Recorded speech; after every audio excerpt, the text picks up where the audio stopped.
Today I'm going to talk about edema and disability. I'm going to talk about what edema is, the different types, causes, a little bit about treatment, and then about how to present information about your edema if you suffer from it in order to have the best chance of getting your disability claim approved. I've had a request to do a video on edema, and I've recently seen some very disabled people due to edema, so I thought this would be a good time to do the video.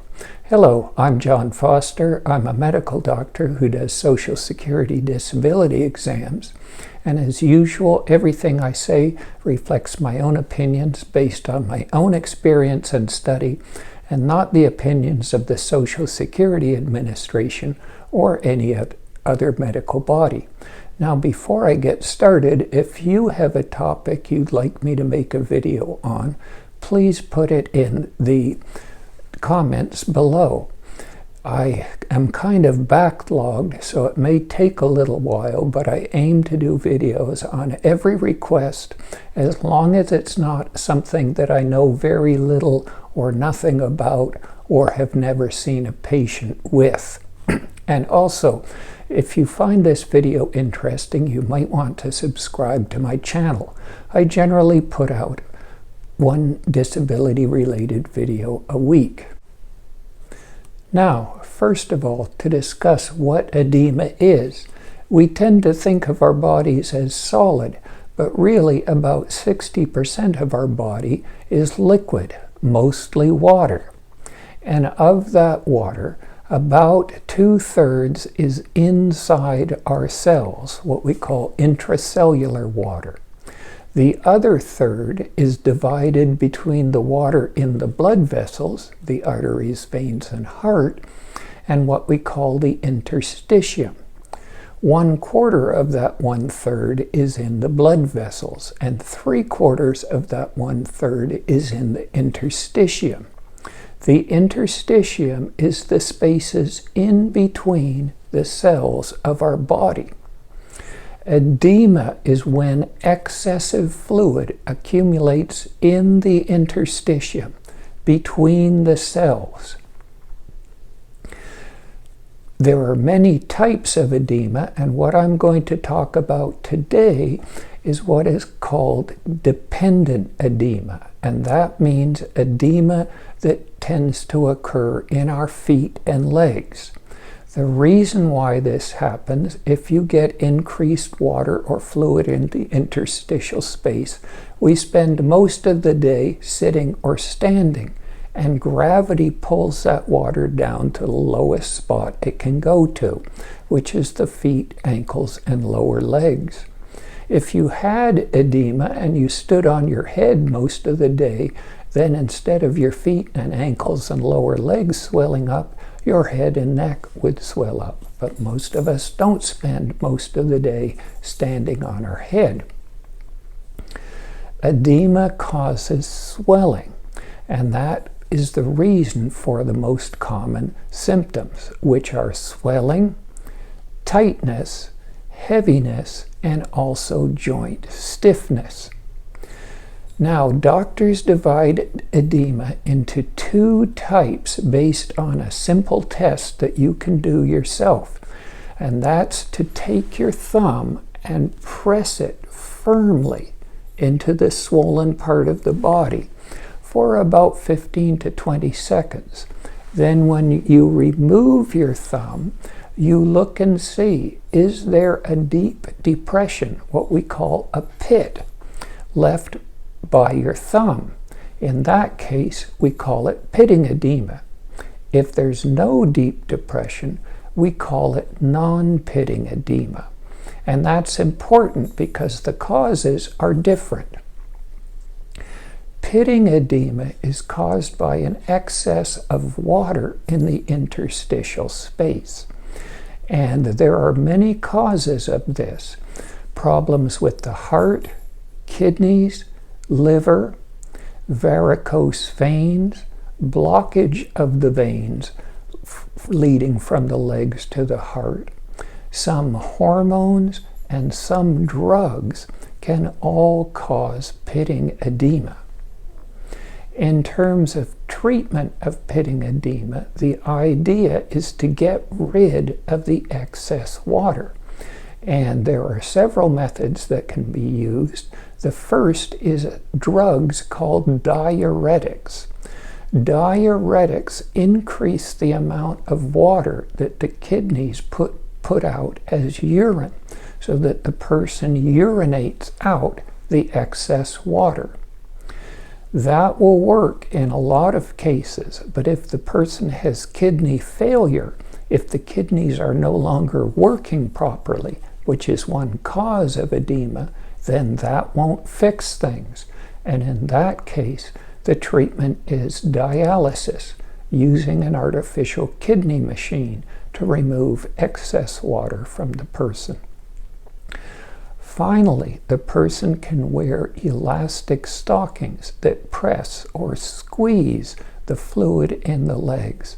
That causes more of this fluid to return to the kidneys, where they tend to pee it out as more urine. Dependent edema, because it's treatable, usually will not qualify a person for Social Security disability. However, it can be an indication that an other serious condition, like kidney failure or heart failure, is present and is not completely treatable. So it can be an important sign of serious disease. And for example, in patients with heart failure, Social Security always wants to know if edema is present or not. Now, when it comes to non-pitting edema, a common type is called lymphedema. Lymph is another type of fluid that's in the interstitial space. And unlike water from pitting edema, it isn't carried in the blood vessels. It's carried in the lymph vessels, which are very small tubes that connect the interstitial space to a main vein in the chest, and then drain into the blood and pumped back out through the heart. Lymph is thicker and more viscous than water, and that's one of the reasons why lymphedema doesn't pit. There are two common causes of lymphedema.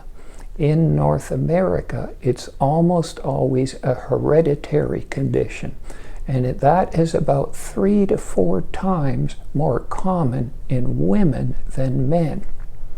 Hereditary lymphedema can start at any time, from birth to late or mid or even late adulthood.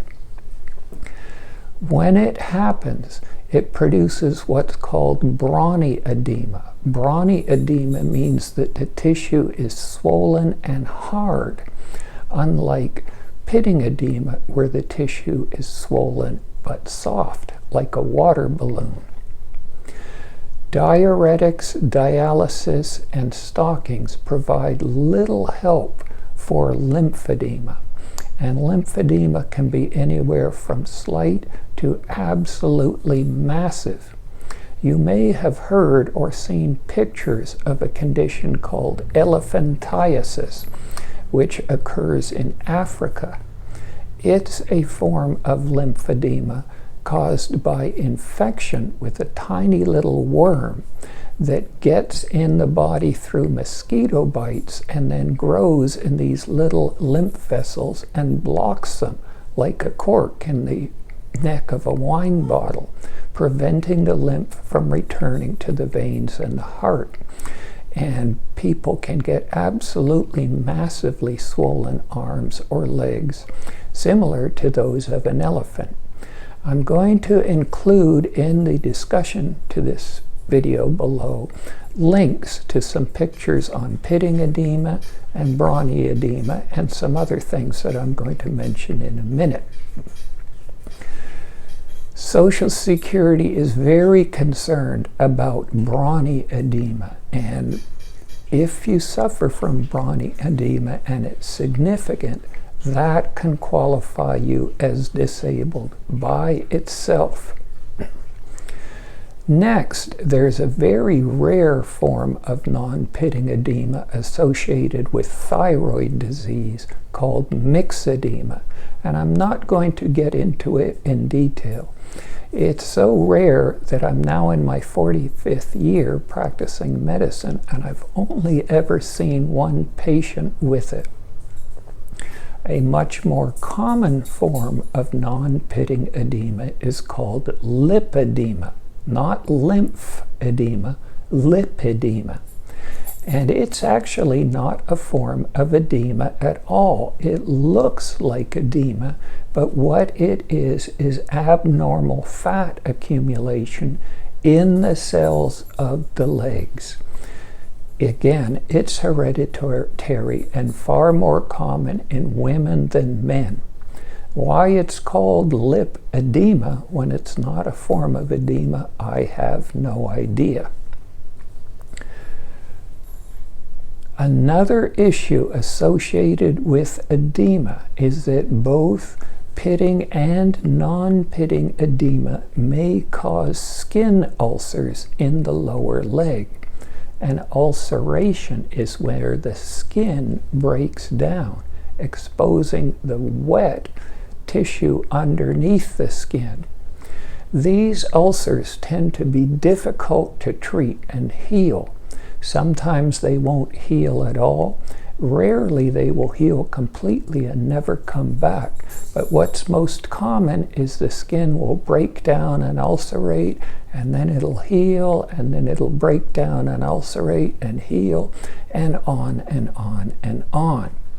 These ulcers can be a significantly disabling condition and can qualify a person for Social Security disability. Now, the disability may be due to difficulty walking. These conditions can cause massive swelling of the leg, which makes it extremely difficult to walk. Ulceration can be disabling, and to treat ulceration, usually the person has to keep the legs up on a footstool or pillow most of the day, which obviates most jobs. And then edema can be evidence of serious underlying disease that may qualify for disability, such as heart failure, kidney failure, liver failure, and other serious conditions.